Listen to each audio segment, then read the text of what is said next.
We're going to continue our thought process here. Again, this is challenging even for me as I was considering the topic of how God has loved me. और परमेश्वर मुझे कैसा प्रेम किया है, ये बात को मैं जो ये संदर्भ में सीख रहा हूँ, मुझे भी ये स्पर्शित करता है. Now, when we look at the outline for the passage or the book that we're studying, we covered the first topic of in what way has God loved us last time. So पिछले class में हम लोग सीखा था कि जो मलाकी के outline हमने जो सीखा था, परमेश्वर किस प्रकार से बातें की, इसका ऊपर हम लोग देखा था. This morning, we want to cover the second burden from Malachi, in which the question about how we may despising God and not even know that we're despising him. और हम लोग ये देख रहे हैं कि परमेश्वर 1 minute brother, so it is resounding is coming.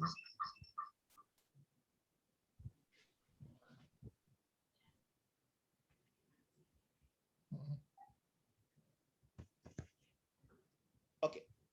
ना परमेश्वर हम लोगों को किस प्रकार से बातें की थी, उसका ऊपर में हम लोग अध्ययन कर रहे थे. Now, we are not going to cover the whole passage all the way into chapter 2. We're only going to cover the chapter 1 from verse 6 to verse 14. हम लोग एक अध्याय का पूरी रीति से नहीं पढ़ेंगे. एक अध्याय 1 पद से लेकर के 14 पद तक उसका सारांश, अब उसका मुख्य बिंदु हम लोग उसका मनन करेंगे.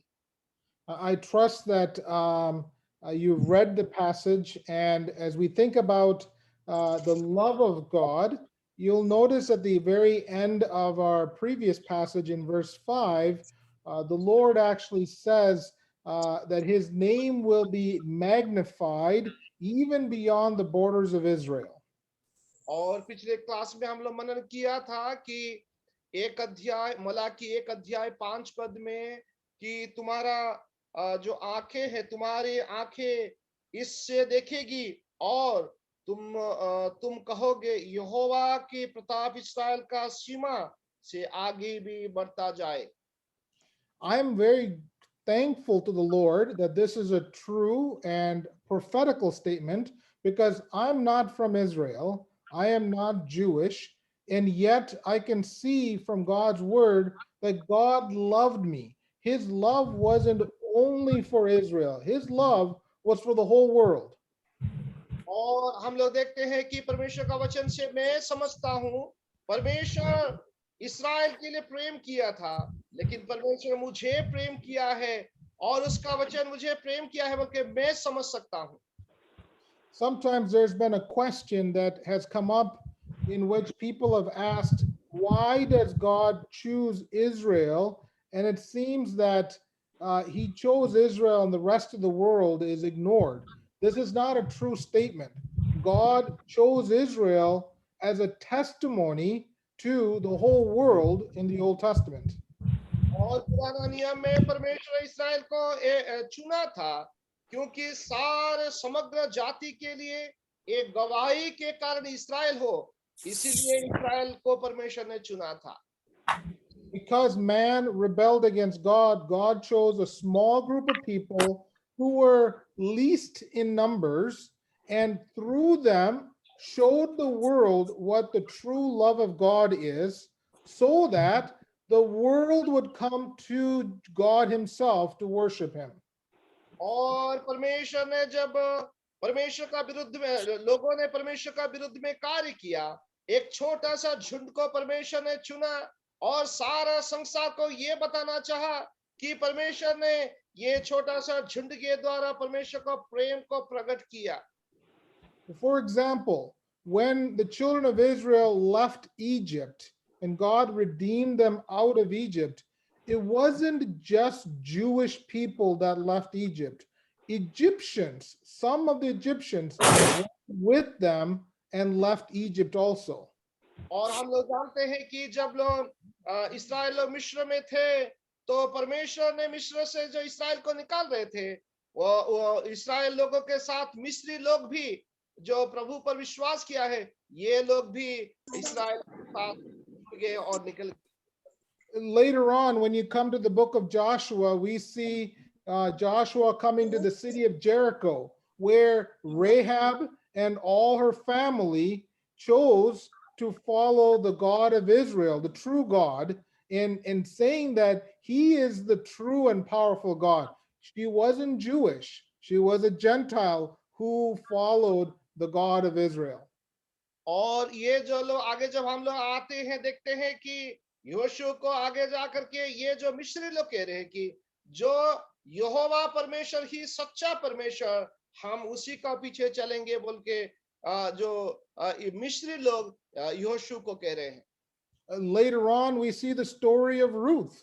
Ruth was a Gentile from the nation of Boaz. And when she left Boaz, not Boaz, Moab, and when she left Moab and came and followed Naomi to Israel, she said, "Your God will be my God, your people will be my people."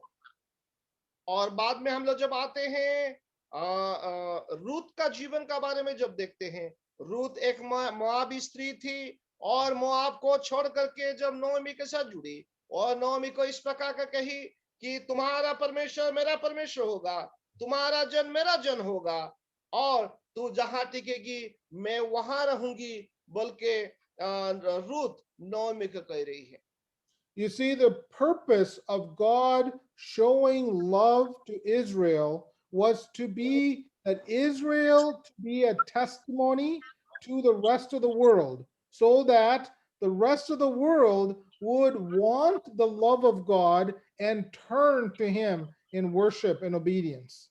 और परमेश्वर ने एक छोटा सा झुंड को परमेश्वर का प्रेम इसीलिए दिखा रहे हैं कि सारे जन, सारे समग्र जाति का लोग ये इस्राएल को देख करके कहे कि ये लोग सच्चा परमेश्वर को आराधक है, और ये बात समझ करके परमेश्वर को लोग आराधना करे, इसीलिए परमेश्वर ने इस्राएल को चुना है। So, in this passage here, when the Lord tells Israel that he will be magnified beyond the borders of Israel, he was prophetically looking ahead to the Lord Jesus Christ, who is sent because God loved the world and he gave his only begotten Son, that whoever, Gentiles, Jews, would believe in him should not perish but have everlasting life. See, the Lord was a Lord, he's a God that wants to reach out to every person in the world, not just Israel. और परमेश्वर केवल इस्राएल को ही प्रेम नहीं करते प्यारे, हम लोग क्या देखते हैं कि 5 पद में हम लोग देखते हैं कि परमेश्वर ने एक भविष्यवाणी का शब्द कह रहे हैं कि परमेश्वर केवल इस्राएल को ही नहीं, सारे सीमा, सारे इस्राएल को बढ़कर के सभी लोगों को प्रेम करते हैं। जैसा परमेश्वर ने जगत का ऐसा प्रेम किया, उसका एकलौता पुत्र प्रभु यीशु मसीह को दे दिया, ताकि जो कोई प्रभु को प्रभु यीशु मसीह पर विश्वास करे वो नाश ना हो परंतु अनंत जीवन पाए। उसका मतलब यह है कि परमेश्वर ने केवल इस्राएल को ही प्रेम नहीं करते हैं, आपको और मुझे सभी लोगों को एक बराबर प्रेम करते हैं।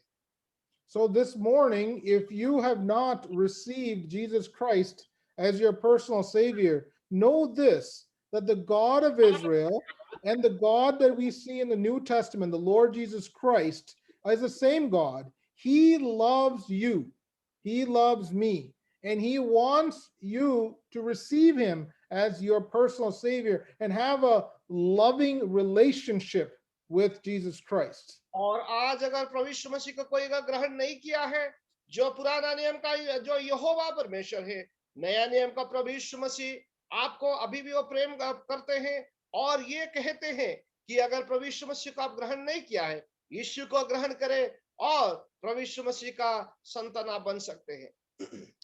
The passage that is before us is showing that because of his love towards me, I am to magnify him. Yes, he will be magnified, but is he magnified in my life?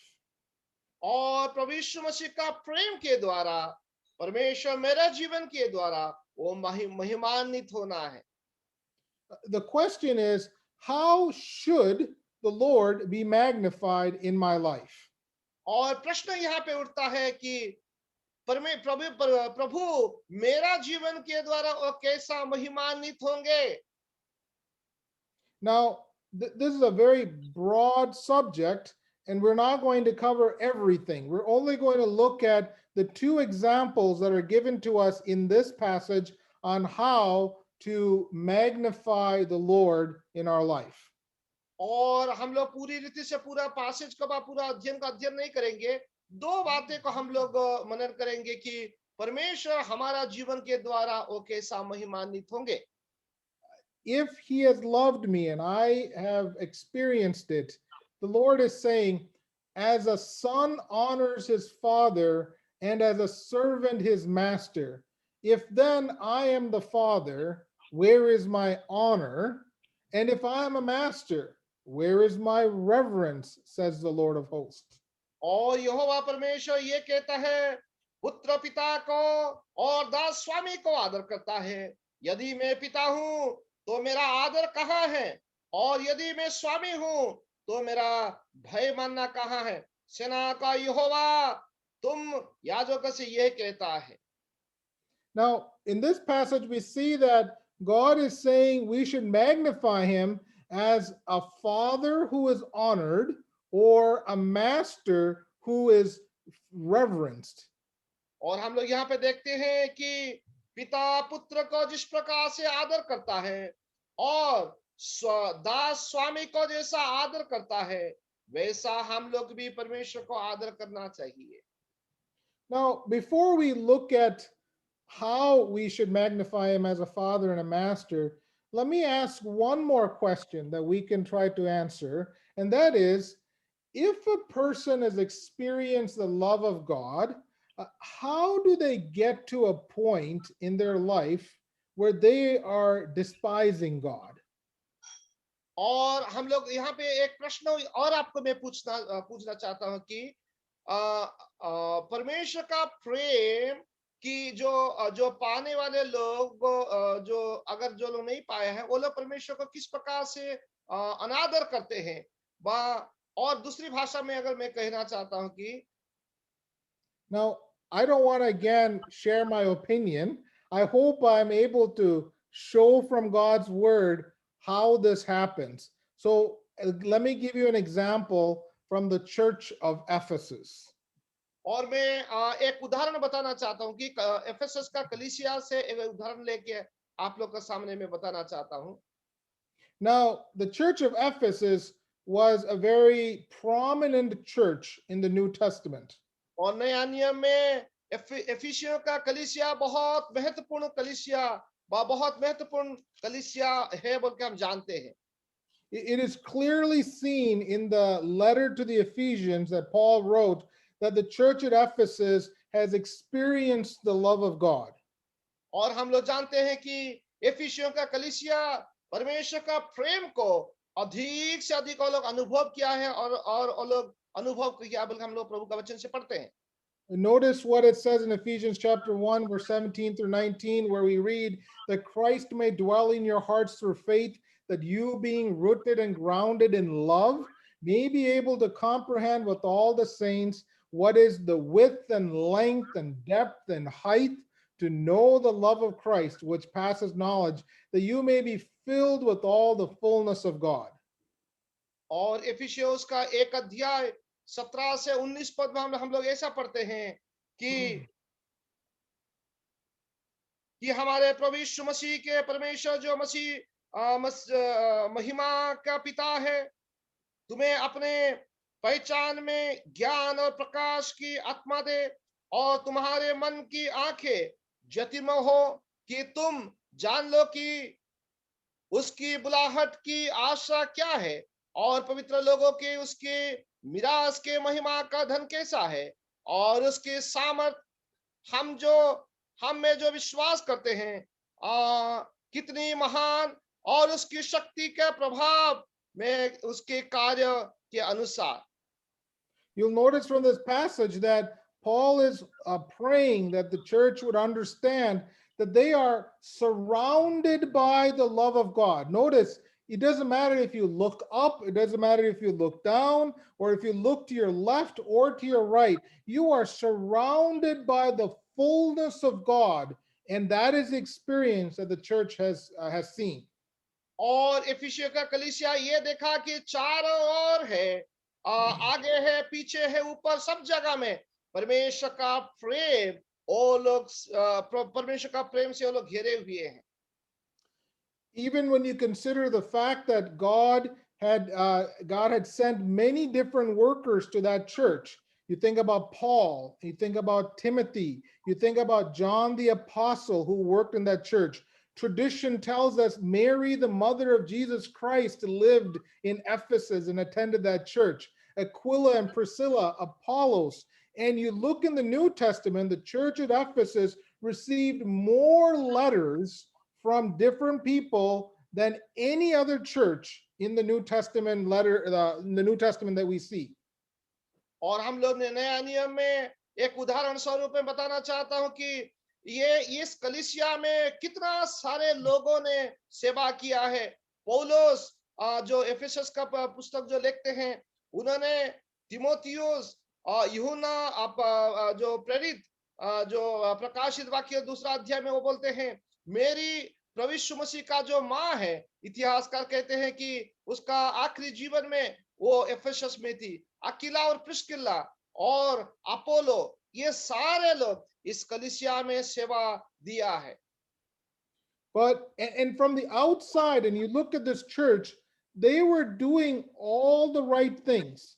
They were strong for God. They were. It says that they persevered and were patient. They labored for God. And when John the apostle wrote in Ephesians chapter 2, he wrote this about them: I know your work, your labor, your patience, and that you cannot bear those who are evil, and you have tested those who say they're apostles and are not, and have found them liars, and you have persevered and have patience, and have labored for my name's sake, and have not been weary. Nevertheless, the Lord says, I have this against you, that you have left your first love. और जब परमेश्वर का आत्मा एफिसियों का कलीसिया का बारे में जो बोलते हैं, प्रकाशित उसका दूसरा अध्याय 1 पद से 4 पद तक हम लोग पढ़ते हैं। एफिसियों का कलीसिया के दूत यह लिखा कि जो 7 तारे दाहिने हाथ में लिए हुए हैं और सोने के 7 दिवट के बीच में फिरता है, वो ये कहता है कि मैं तेरा काम और तेरा परिश्रम और तेरा धीरज को जानता हूं, और ये भी है कि तू बुरे लोगों को देख नहीं सकता, और जो अपने आप को प्रेरित कहते हैं और है नहीं, उन्हें तूने परख कर झूठा पाया। तू धीरज रखता धरता और मेरे नाम के लिए दुख उठाते उठाते थका नहीं, परंतु पर मुझे तेरे विरुद्ध में ये कहना है कि तूने अपने पहला सा प्रेम छोड़ दिया है। When you think about it, God was looking at all the things that they were doing, and from our perspective, they were doing all the right things. But when God looked at their heart, they didn't love God. You see, God is more interested in your love for Him and your work coming out of the love that you have for Him. Okay, हम लोग क्या पढ़ते हैं कि परमेश्वर बाहिक चीज में क्या क्या हम लोग करते हैं, उसमें परमेश्वर इतना रुचि नहीं रखते हैं प्यारो। लेकिन हम लोग क्या पढ़ते हैं कि वो परमेश्वर को हम लोग जो प्रेम करते हैं, प्रेम का खातिर परमेश्वर के लिए क्या करते हैं, परमेश्वर ये महत्व रखता है। परमेश्वर का वचन में देखते हैं कि ना कि हमारा क्रियाकर्म जो रीति रिवाज को ज्यादा महत्व परमेश्वर नहीं देते हैं। When we serve God and do the work of God without having love in our heart for God, then we despise God. अगर परमेश्वर का सेवा हम करते हैं, परमेश्वर का प्रेम अगर नहीं है और सेवा करते हैं, तो वास्तव में परमेश्वर का प्रेम को हम तिरस्कार करते हैं। परमेश्वर का वचन का हम परमेश्वर का हम तिरस्कार करते हैं। God, I might be saying a weird sentence here. I want you to understand this a little bit. God is not interested in what you are doing for him. God is more interested in who you are in him. Okay, ध्यान से सुनिएगा। परमेश्वर के लिए आप क्या करते हैं वो महत्व नहीं है, परमेश्वर के लिए आप है कि नहीं वो महत्व है। When I serve God and I don't really have that devotion and love for God, then I'm actually despising God. अगर परमेश्वर को मैं जो प्रेम करता हूं, अगर सचमुच में वो प्रेम मुझ में नहीं है और मैं परमेश्वर का सेवा करता हूं, तो वास्तव में मैं परमेश्वर को मैं तिरस्कार करता हूं, व परमेश्वर को नीचा दिखाता हूं। This is what happened in the church of Ephesus. They were very strong for God, but they left their first love. And this is the same situation with the nation of Israel. Keep in mind, they were doing all the ceremonies, they were doing all of the keeping of the law based on what God had given to them. They were offering sacrifices, but they didn't love God, and thus they weren't honoring God. और इसी रीति से Israel लोग भी पुराना नियम में यही देखते हैं कि इसराइल लोग भी जो रीति रिवाज का जो सेवा करते हैं, बलि चढ़ा रहे हैं, मंदिर में जा रहे हैं, सब कुछ कर रहे हैं, लेकिन हम लोग देखते हैं कि परमेश्वर को प्रेम नहीं करते हैं। ये कितना दुखदायक बात है। So when you think about the fact that I am to honor God as a father, the question we have to ask is, what does it mean for me to honor God as father?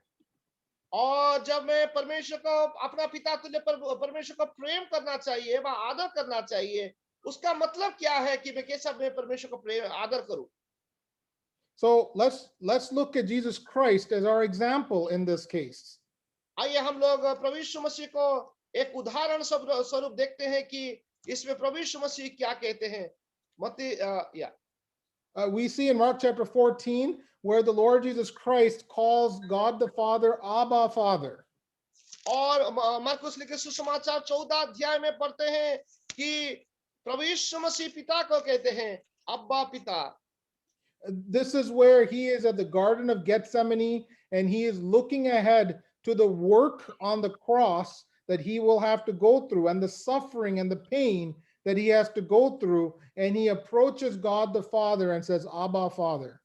और प्रभु यीशु मसीह जब कुछ समय के बाद वो क्रूस पे क्रूसार्पित होने वाला है, उस समय प्रभु यीशु मसीह बहुत दुख के साथ पिता को कहते हैं अब्बा, हे पिता। Notice what Jesus Christ prayed. We read this in Mark chapter 14, where we read, he went a little further and fell on the ground and prayed that if it were possible, the hour might pass from him. And he said, Abba, Father, all things are possible for you. Take this cup away from me. Nevertheless, not what I will, but what you will. Okay, 35 और 36 पद में हम लोग ऐसा पढ़ते हैं। फिर वो थोड़ा आगे बढ़ा और भूमि पर गिरकर प्रार्थना करने लगा कि यदि हो सके तो ये घड़ी मुझ पर से टल जाए, और कहा, हे अब्बा, हे पिता, मुझसे ये सब कुछ हो सकता है। इस कटोरों के मेरे पास से हटा ले, तो भी जैसा मैं चाहता हूं वैसा नहीं, पर तू जो चाहता है वैसा हो। He was looking ahead to the cross and the work that God had given to him. And regardless of if he was going to suffer, the Lord Jesus Christ, when he cried out, Abba, Father, says, I want to do your will, Father. और कुछ समय के बाद प्रभु यीशु मसीह मृत्यु को सामना करने के जा रहे हैं। प्रभु यीशु मसीह यहाँ पे कहते हैं, हे पिता, आप जैसा कहते हैं वो सब कुछ मैं पालन करने के लिए तैयार हूँ पिता। What does that mean for you and me? Consider Galatians chapter 4, verse 6 through 7, where we read, and because you are sons, talking about a believer, a person who trusted in the Lord Jesus Christ as their personal savior, because you are sons, God has sent forth the spirit of his son into your hearts, crying out, Abba, Father. Therefore, You are no longer a slave but a son, and if a son, then an heir of God through Christ.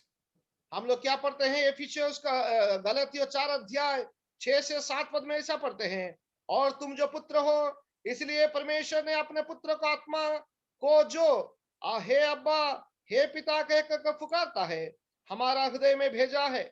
इसलिए तू अब दास नहीं परंतु पुत्र है, और जब पुत्र हुआ तो परमेश्वर का द्वारा बारिश भी हुआ। Notice why we say Abba Father.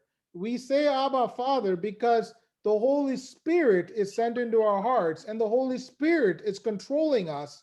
And in that way, in the way that the Holy Spirit impacts you and me, we say Abba Father.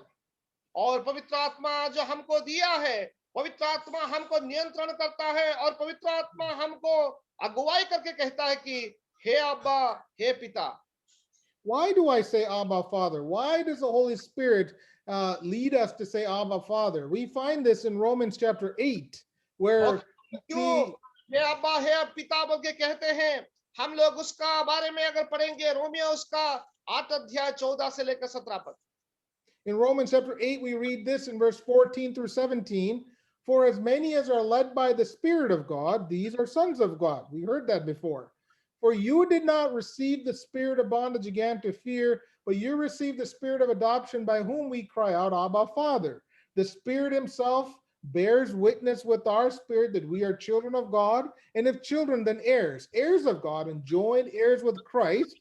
Notice, if indeed we suffer with Jesus Christ, that we may also be glorified together with Jesus Christ. हम लोग 14 पद से लेकर 17 पद तक ऐसा पढ़ते हैं, इसलिए कि जितने लोग परमेश्वर के आत्मा के चाले जाते हैं वे ही परमेश्वर का पुत्र है, क्योंकि तुमको दासत्व का आत्मा नहीं मिला है कि फिर भयभीत हो, परंतु लेपालक के आत्मा मिला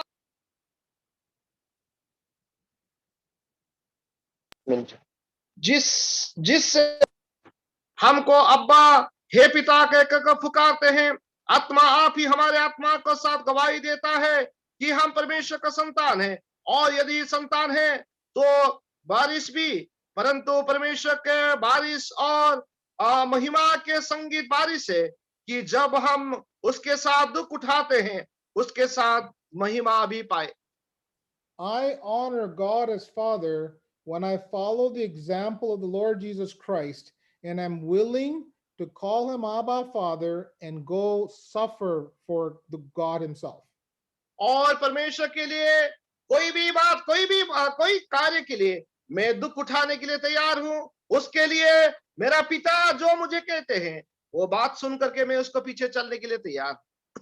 I honor God as Father when I say, along with the Lord Jesus Christ, not my will, but your will be done. प्रभु यीशु मसीह के साथ मैं भी कहता हूं कि हे अब्बा हे पिता, उसका मतलब यह है कि मेरा इच्छा यहाँ पे पूरा ना हो, कोई भी बात परमेश्वर का इच्छा पूरा हो। Yes, God the Father loves me. Because he loves me, I want to do his will and honor him. और क्योंकि परमेश्वर मुझे प्रेम करते हैं इसीलिए मैं परमेश्वर पिता को मैं आदर करता हूं, और इसीलिए उसको मैं प्रेम करके उसका इच्छा को पूरा करता हूं। So when we come back to Malachi chapter 1, we find that God is coming to him and says, I am your father. Where's my honor? और यहाँ पे एक अध्याय में पिता परमेश्वर ने पूछते हैं इस्राएल लोगों को, अगर मैं तुम्हारा पिता हूं, मेरा आदर कहाँ है? A second thing to notice is God says, I am your master. Where is my reverence? और यहाँ पे दूसरा पद में हम लोग देखते, दूसरा भाग में हम लोग देखते हैं कि अगर मैं तुम्हारा स्वामी हूं, मेरा आदर कहाँ है? So what does it mean to give reverence to God as master? पर यहाँ पे हम लोग क्या देखते हैं कि अगर मैं तुम्हारा मालिक हूं, मैं तुम्हारा स्वामी हूं, मेरा आदर कहाँ है? उसका मतलब क्या है? In the book of Philippians, we find this when Paul often says, Paul and Timothy, bond servants of Jesus Christ. और अगर हम लोग उसको फिलिपियो उसका 1 अध्याय 1 पद में अगर हम पढ़ेंगे, पौलुस कहते हैं कि मसीह यीशु के दास पौलुस और तिमोथियुस की और से बल्कि पौलुस फिलिपियोस का 1 अध्याय 1 पद में पढ़ते हैं। In the book of Ephesians, Paul instructs you and me to serve even here on earth men, our masters, as a bond servant of Jesus Christ, doing the will of God from the heart. और अगर एफिसियंस का 6 अध्याय 6 पद से अगर हम लोग पढ़ेंगे कि मनुष्य को प्रसन्न करने वाले के समान देखने के लिए सेवा ना करो, पर मसीह के दास के समान मन से परमेश्वर का इच्छा पर चलो और उसे सेवा को मनुष्य का नहीं परंतु प्रभु को जान करके सच्चे हृदय से सेवा करो। What does it mean to serve God as my master? We find this meaning in Exodus chapter 21. और अगर हम लोग सच्चा परमेश्वर का जो बंधुआई दास किस प्रकार से परमेश्वर को सेवा कर उसका मालिक को सेवा करता है, अगर हम लोग निर्गमन उसका 21 अध्याय 5 से 6 पद अगर पढ़ेंगे, हम लोग ऐसे पढ़ते हैं। There we find that a servant will go to his master and say, I love my master. I love my wife, my children. I will not go out free. Then that master shall bring him to the judges. He shall also bring him to the door or to the doorpost, and his master shall pierce his ear with an awl, and he shall serve that master forever. और हम लोग 5 और 6 पद में हम लोग ऐसा पढ़ते हैं कि परंतु यदि वो दास दृढ़ता से कहे कि मैं अपने स्वामी और अपने पत्नी और बालकों से प्रेम रखता हूं, इसलिए मैं स्वतंत्र होकर नहीं जाऊंगा, तो उसका स्वामी उसको परमेश्वर के पास ले चले, फिर उसको उसके द्वारा किबार या बाजू के पास ले जाकर उसके कान में सुधारी का छेद करे, तब वो दास उसके सेवा करता रहे। So in this case, a person is willing to serve the master because he loves his master. और हम लोग यहाँ पे क्या देखते हैं कि वो दास उसका मालिक को उसका स्वामी को वो सेवा करते रहे। So you'll notice in both cases, we honor God as Father, we reverence God as Master because of our heart and our love for God Himself. क्योंकि हम लोग परमेश्वर को हम लोग इसीलिए प्रेम करते हैं कि पिता पुत्र और स्वामी का आदर करता है, वैसा ही हम लोग भी परमेश्वर को आदर करें। This was the situation that the people of Israel were in. They were doing the things of God, but they didn't love or they didn't have a heart for God. और वो लोग इस्राएल का भी इसी प्रकार का एक समस्या था कि वो लोग तो सब कुछ करते थे, लेकिन उन लोगों के पास हृदय नहीं था कि वो लोग परमेश्वर को प्रेम करें। So the priest asked this question at the very end. He says, "Okay, Lord, tell us exactly in what way have we despised your name?" और यहाँ पे जो जो प्रीस्ट है याजक परमेश्वर को पूछते हैं, प्रभु एक बात बताइए कि हम आपको कौन सा रीति से आपको प्रेम व आदर नहीं करते। So the Lord answers that question in verse 7 and 8, where we read, "You offer defiled food on my altar," but they say, "In what way have we defiled you?" And he answers it even further by saying, "The table of the Lord is contemptible, and when you offer blind as sacrifice, is it not evil? And when you offer the lame and sick, is it not evil?" तो यहाँ पे हम लोग पढ़ते हैं कि याजक लोग पूछते हैं कि हमने किस बात में तेरे नाम का अपमान किया है, तो परमेश्वर उसका उत्तर देते हैं 7 पद में और 8 पद में, तुम मेरी वेदी पर अशुद्ध भोजन चढ़ाते हो, तो भी तुम पूछते हो हम किस बात में तुझे अशुद्ध ठहराते हैं। इस बात में भी तुम कहते हो यहोवा मेज तुच्छ है, जब तुम अंधे पशु को बलि करने के लिए समीप ले आते हो, तो क्या ये बुरी नहीं है? Now, this brings us to two additional questions on how the children of Israel were defiling or despising God, and how we may be despising God also. और इस रीति से हम लोग का दो प्रश्न हमारा सामने उत्पन्न हुआ उठता है, किस प्रकार से ये इस्राएल और परमेश्वर को तुच्छ जानते थे परमेश्वर को, हम लोग किस प्रकार से परमेश्वर को कभी कभी तुच्छ जानते हैं। हमको यहाँ से दो प्रश्न उठता है। The first question we have to ask ourselves is, what is the table of the Lord, and does it apply to me today? Okay, हम लोग यहाँ पे क्या देखते हैं, जो मेज में रखा हुआ वस्तु क्या अशुद्ध हम लोग करते हैं, ये वास्तव में ये मेरे लिए मेरे जीवन के लिए ये क्या महत्वपूर्ण बात है क्या। The second question we have to ask ourselves is, we don't have any animal sacrifices today. That was in the Old Testament. In the New Testament, we don't do animal sacrifices. So, what are the sacrifices that I make today? And am I despising God in it? और पुराना नियम में और इस्राएल लोग परमेश्वर के लिए बलि चढ़ाते थे भेड़ बकरी ला करके। नया नियम में तो भेड़ बकरी हम नहीं चढ़ा रहे हैं, तो मैं क्या कर सकता हूं, मैं कौन सा रीति से परमेश्वर को मैं बलि चढ़ाऊंगा। So, the first question on what is the table of the Lord, we have to go back and look at how the table of the Lord is introduced to the children of Israel. और जो भोजन चढ़ाने वाला जो वेदी में चढ़ा हुआ जो वस्तु के बारे में हम लोग अगर देखते हैं कि इस्राएल लोगों को परमेश्वर ने कौन सा आज्ञा दिया था कि परमेश्वर का जो वेदी कैसा होना चाहिए। This is a picture of the children of Israel when they came out of Egypt and they wandered in the wilderness, and we find this in the book of Exodus.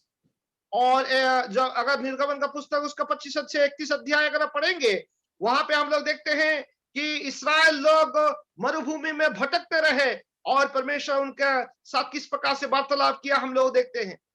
We're not going to study this whole thing, but I want to show this picture because in it you'll notice there's something called the tabernacle that's in the middle of the large camp. और एक बहुत बड़ा जगह में एक वहां पे देखते हैं मिलाप वाला तंबू।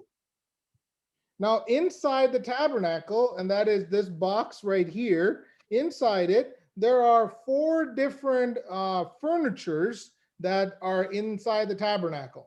और जब मिलाप वाला तंबू का अंदर में जो 4 वस्तु है, 4 चीजें हैं, हम लोग देख सकते हैं। One of them is called the table of showbread. और एक बात हम लोग देखते हैं कि जो मेज में रखा हुआ जो रोटी है।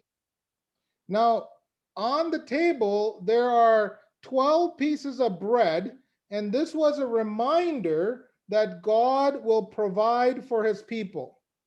और हम लोग देखते हैं कि टेबल का ऊपर में 12 रोटियां हैं। ये रोटियां दिखाती हैं कि इस्राएल को परमेश्वर ने उसका जन्म को जो आवश्यकता है वो पूरा करेगी। Every single day when the priest went into the tabernacle to serve, they would see this table and the bread and was reminded that God will provide for his people. और जब इस्राएल का जो प्राचीन लोग या इस्राएल में जो याजक लोग जो मिलाप वाला तंबू में प्रवेश करते थे, जो रोटी को देखते थे, वो लोग ये स्मरण करते थे, परमेश्वर ने अपने लोगों को उसका भोजन वो बंदोबस्त करके देंगे।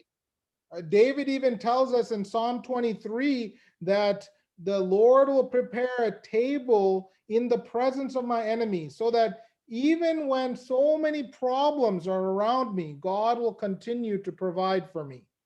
और भजन संगीता उसका 23 में हम लोग क्या पढ़ते हैं, वो मेरे हम लोग क्या पढ़ते हैं कि वो मुझे हरी हरी चराई से बैठाता है, वो मुझे सुखदायक जल से उसके पास ले जाता है, मेरी मेज को वो उत्तम वस्तु से वो मुझे तृप्त करता है। In the New Testament, we find that the Lord Jesus Christ was that bread, and that through him we can find satisfaction for our life. और नया नियम में प्रभु यीशु मसीह हमारा जो जीवन का रोटी है, और प्रभु यीशु मसीह का हमारे पास हम जाएंगे, हमको तृप्त मिलता है। Since we can have satisfaction in the Lord Jesus Christ and he provides for us, we are to come before him in worship, being content and satisfied in Christ. और जब हम लोग प्रभु यीशु मसीह के पास जाते हैं, हम लोग जब प्रभु का आराधना करते हैं, हम तृप्त होते हैं और परितृप्त होकर के हम लोग आते हैं। But in 1 Corinthians chapter 10, Paul tells us this. He says in verse 21, you cannot drink the cup of the Lord and the cup of demons. You cannot partake of the Lord's table and of the table of demons. Or do we provoke the Lord to jealousy? और हम लोग 10 अध्याय उसका 21 पद में पढ़ते हैं पहला कुरिन्थियों में कि तुम प्रभु के कटोरा और दुष्टात्मा का कटोरा दोनों में से नहीं पी सकते। तुम प्रभु के मेज और दुष्टात्माओं का मेज दोनों के साझी नहीं हो सकते। Sunday morning, we in the church come together to break bread and drink the cup, and we come to worship Jesus Christ. But what about Monday through Saturday? Are we satisfied with Jesus Christ Monday through Saturday so that when we come on Sunday morning, we are not mixing worship with the world and Jesus Christ? और जब हम लोग इतवार को जब आते हैं, रोटी और प्याला से भागी ले लेते हैं संडे को आके, बाकी सोमवार से लेकर के शनिवार तक क्या हम लोग क्या करते हैं? वो रोटी का और प्याला को लेते हैं कि कैसा हम लोग करते हैं?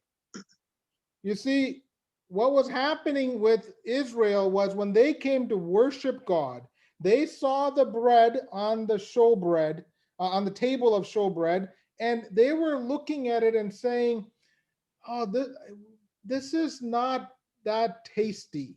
I am not very satisfied with this God. और जब इस्राएल का ये परिस्थिति आया, कितना दुख की बात है कि ये जो रोटी का और वो लोग ले रहे थे, वो लोग कह रहे थे कि ये रोटी इतना मिठास नहीं है, इतना अच्छा नहीं है, ओ परमेश्वर इतना अच्छा नहीं है, मुझे तृप्त नहीं लग रहा। But this also pointed to the fact that they have lost or left their first love. और यहाँ पे ये दिखता है कि इस्राएल लोग उसका अपना पहला प्रेम वो लोग खो दिया है। So the second point that God makes in this passage is the sacrifices that you make, they are blind, they are lame, they're sick, and because of that, it is evil in my sight. और परमेश्वर इस्राएल को ये कहता बाद में दूसरा point में कि जो बलि मुझसे चढ़ाते हो, वो बलि मेरे लिए ये अंधे और गूंगे और कमजोर को मेरा पास लेके आते हो, मैं तृप्त नहीं हूं। They were bringing the leftover animals, or they were bringing the worst that they had to God. और उनके पास सबसे जो खराब जो जानवर है, जो भेड़ बकरियां हैं, वो परमेश्वर को ला करके बलि चढ़ा रहे हैं। Now, we may not offer animal sacrifices, but there are sacrifices that we give to God in the church today. और आज का समय में हो सकता है हम लोग भेड़ बकरी लेकर के नहीं आते हैं, लेकिन हम लोग परमेश्वर के लिए हम लोग आराधना लेकर के आते हैं।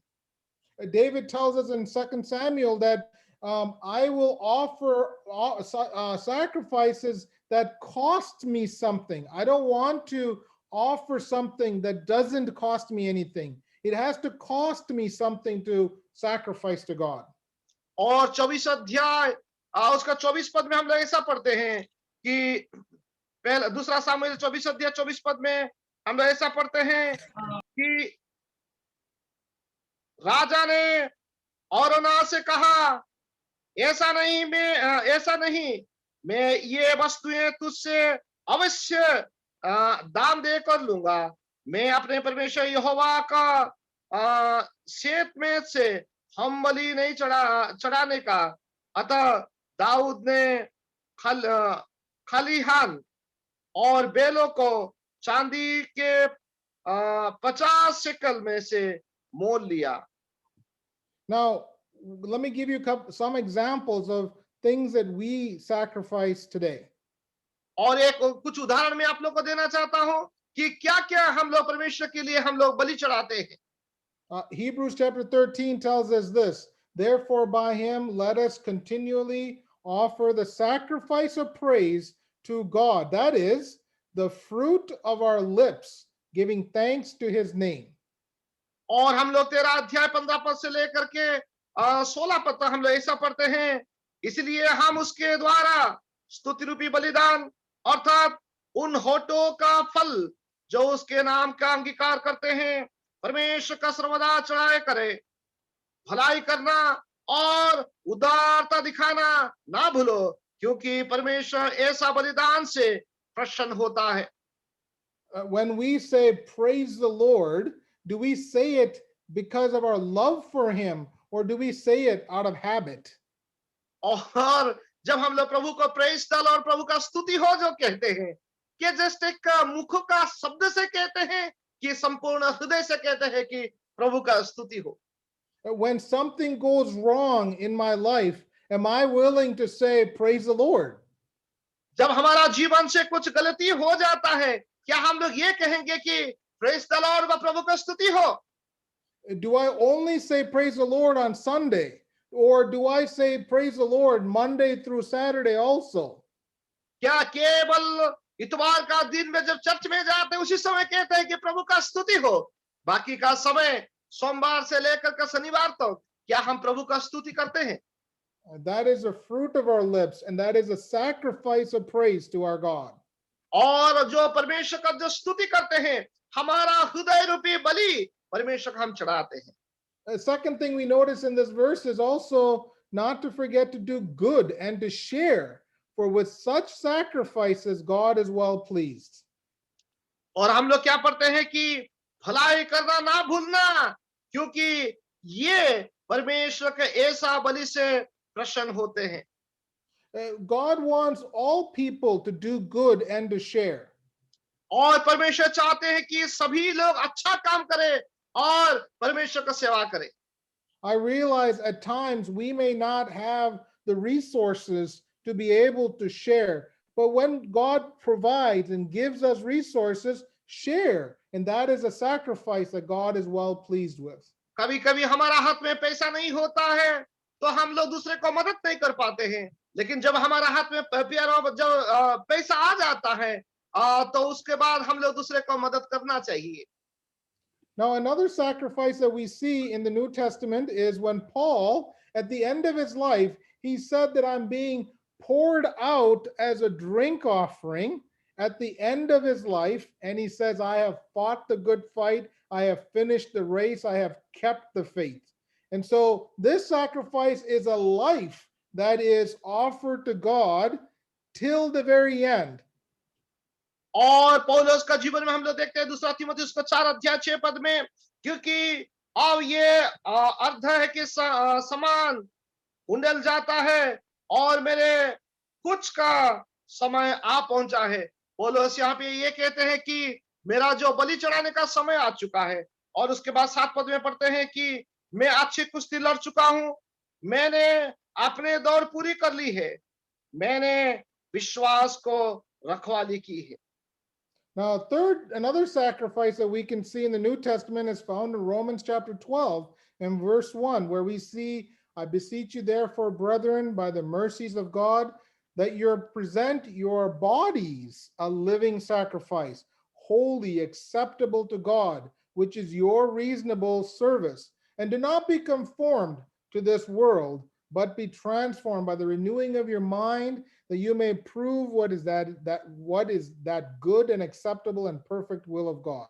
और एक हम लोग देखते हैं कि 12 अध्याय में रोमियोस का 12 अध्याय 1 और 2 पद में, इसलिए है भाइयों, मैं तुमसे परमेश्वर का दया से स्मरण दिलाकर विनती करता हूं कि अपने शरीर का जीवित और पवित्र और परमेश्वर का भावता हुआ बलिदान करके चढ़ाओ, यही तुम्हारी आत्मिक सेवा है। इस संसार के सदृश ना बनो, परंतु तुम्हारे मन के नए हो जाने से तुम्हारे चाल चलन भी बदलता जाता, जिससे तुम परमेश्वर का भली और भावती और शुद्ध इच्छा अनुभव से मालूम करते रहो। This is where we give our mind, our strength, our physical being for God and his service. और यहाँ पे हम लोग देखते हैं कि हमारा सब कुछ, हमारा विचार, हमारा धन, हमारा माइंड हम प्रभु को दे सकते हैं। And so when we think about the nation of Israel, when God is speaking in Malachi, we find that in how we sacrifice, in how we worship around the table of the Lord, we are to worship him and not despise him. और अगर हम लोग देखते हैं कि मलाकी उसका 1 अध्याय 7 पद में ये लोग यही पूछते हैं कि तुम मेरी वेदी को अशुद्ध भोजन चढ़ाते हो, तो भी तुम पूछते हो कि हम किस बात में अशुद्ध करते हैं। कि हम लोग देखते हैं कि परमेश्वर का वेदी को किस प्रकार से वो लोग अशुद्ध करते हैं। All of this comes from our heart, so that our love for God, because of his love for me, I am to honor him and to worship him and be satisfied in the Lord Jesus Christ. क्योंकि परमेश्वर ने मुझे प्रेम किया है, इसलिए मुझे भी परमेश्वर को प्रेम करना है और उसको मुझे तृप्त करना चाहिए। What do I do with all of this? We find that I'm supposed to honor him as father. I am to reverence him as my master. I am to be satisfied around the table of the Lord, and I am to worship him in the sacrifices that I give to him. What do I do with this? और जब परमेश्वर का जो वेदी में मैं आता हूं, मैं उसको आदर करना चाहिए, मैं उसको प्रेम करना चाहिए, मैं उसको आदर करके उसको तृप्त करना चाहिए जब मैं प्रभु का पास जब आता हूं। In verse 9, we find that God is asking us to evaluate if our life and our worship towards him and our honor to him is acceptable, and should he accept it favorably. और हम लोग जब 9 पद में जब आते हैं, मलाकी उसका 1 अध्याय 9 पद में, अब मैं तुमसे कहता हूं ईश्वर की प्रार्थना करो कि हम लोगों को अनुग्रह करे, ये तुम्हारी हाथ से हुआ है। तब क्या तुम समझते हो कि परमेश्वर तुम में से किसी का पक्ष करेगा? सेनाओं का यहोवा की यही वचन है। So in Malachi chapter 1 and verse 9, we read, "Now entreat God's favor, that he may be gracious with us. While this is being done by your hands, will he accept you favorably?" That's the question we should ask of the Lord of hosts. और यहोवा परमेश्वर ये कहता है कि तुम समझो कि परमेश्वर तुम में से किसी का पक्ष करेगा। सेनाओं का यहोवा के यही वचन है। Second thing that he asks us to evaluate is, don't offer vain sacrifices. और परमेश्वर हमको कहते हैं कि कभी-कभी तुम गलती का जो बलि, गलत बलि तुम मत मेरे लिए ना चढ़ाओ।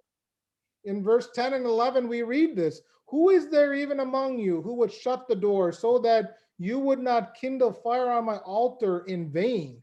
I have no pleasure in you, says the Lord of hosts, nor will I accept an offering from your hands. For from the rising of the sun, even to its going down, my name shall be great among the Gentiles. In every place incense shall be offered to my name, and a pure offering, for my name shall be great among the nations, says the Lord of hosts.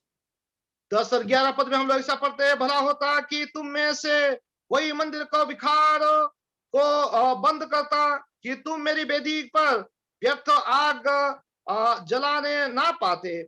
सेनाओं का यहोवा का यही वचन है, मैं तुमसे कदापि प्रसन्न नहीं हूं और ना तुम्हारे हाथ से भेंट ग्रहण करूंगा, क्योंकि उदयाचल से लेकर अस्तांचल तक जाति जाति में मेरा नाम महान है, और हर कहीं मेरे नाम पर धूप और शुद्ध भेंट चढ़ाई जाती है, क्योंकि अन्य जाति में मेरा नाम महान है। सेनाओं का यहोवा का यही वचन है। Notice the Lord saying right here, I have no pleasure in you first. And then he says, I will not accept the offering from your hands. This is पहली बात about your कहते हैं heart कि first. पहली बात परमेश्वर कहते हैं कि मैं तुम में कदापि संतुष्ट नहीं हूं, और दूसरा पद बोलते हैं कि मेरा नाम अन्य जातियों का बीच में भी महान है। सेनाओं का यहोवा ये कहता है। What if my heart is not in the right place, in what I do is not acceptable to God? और मेरा हृदय अगर सही जगह में नहीं है और मैं जो कुछ भी परमेश्वर को बलि चढ़ाऊंगा, परमेश्वर कभी स्वीकार नहीं करेगा। The third thing that God asks us to evaluate is in this section is ask yourself, do I think the Lord's table is shameful? Am I tired of the Lord's table? Am I giving Jesus the worst that I have or the best? और जब हम लोग परमेश्वर का भोज में प्रभु भोज में जो हम लोग आते हैं, क्या वास्तव में मैं परमेश्वर का वेदी में आकर के प्रभु भोज को मैं एक शर्मिंदा कर रहा हूं, या मैं जो प्रभु भोज में आकर के मैं थक जाता हूं, वह प्रभु भोज को मैं एक सबसे बुरा चीज मानता हूं। We read this in verse 12 through 14, where we read, but you profane it, in that you say the table of the Lord is defiled, and its fruits, its food is contemptible or shameful. You also say, oh, what a weariness. And you sneer at it, says the Lord of hosts. And you bring the stolen, the lame, and the sick. Thus you bring an offering. Should I accept this from your hand, says the Lord? But cursed be the deceiver who has in his flock a male and takes a vow, but sacrifice to the Lord what is blemished. 12 से लेकर के अगर 14 पद हम लोग पढ़ते, परंतु तुम लोग उसके ये कहकर अपवित्र ठहरा रहे हो कि यहोवा की मेज अशुद्ध है, और जो भोजन वस्तु उस पर में से मिलती है वो भी तुच्छ है। फिर तुम ये भी कहते हो कि ये कैसा बड़ा उपद्रव है। सेनाओं का यहोवा यह वचन है, तुमने उस भजन वस्तु के प्रति नाग में सुकड़ों और अत्याचार से प्राप्त किए हुए और लंगड़े और रोगी पशु को फेड़ में ले आते हो। क्या क्या मैं ऐसा भेड़ तुम्हारे हाथ से ग्रहण करूं? यहोवा का यही वचन है, जिस छली के झुंड में नर पशु हो, परंतु वो मन्नतें मानकर परमेश्वर का वर्जित पशु चढ़ाए, वो शापित है। मैं तो महाराज हूं और मेरा नाम जाति जाति में भययोग्य है। सेनाओं का यहोवा का यही वचन है। So the last thing that the Lord gives us to consider is in verse 14, where he says, I'm a great king, says the Lord of hosts, and my name is to be feared among the nations. So the question is, do I have fear or do I have reverence for the Lord God? और परमेश्वर यहाँ पे ये कहते हैं कि मैं इतना महान परमेश्वर हूं, तो क्या सचमुच में मेरा भय है या मेरा आदर है? All of this comes from my heart and my love for God from my heart. और ये सब कुछ मेरा हृदय से आता है, और मेरा हृदय से जो परमेश्वर का प्रेम है वो आता है। If God loves me, I should love him back and show it by offering sacrifices and worship and glorifying him in my actions because of my love for him. और परमेश्वर मुझे जो प्रेम किया है, परमेश्वर को आदर देते हुए मैं उसको आदर करना है, और वो आदर मेरा हृदय के द्वारा, मेरा एक्शन के द्वारा प्रभु को प्रेम दिखाना चाहिए। He is a great and awesome God, but first and foremost, he is seeking your love for him. और परमेश्वर अद्भुत परमेश्वर है, वो आपको और मुझसे ये चाहते हैं कि हम उसे प्रेम करें।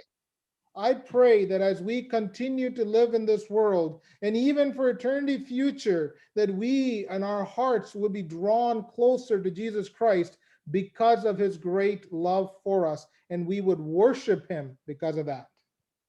परमेश्वर हमको प्रेम किया है, क्योंकि उसका प्रेम के खातिर हम उसको आराधना करें, युगान युग तक प्रभु का हम प्रेम करते रहे, और प्रभु का नाम को महिमा।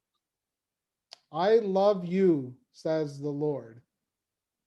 सेना का यहोवा ये कहता है, मैं तुम्हें प्रेम करता हूं। May his name be glorified. प्रभु का नाम महिमा हो। Thank you so much, dear, for the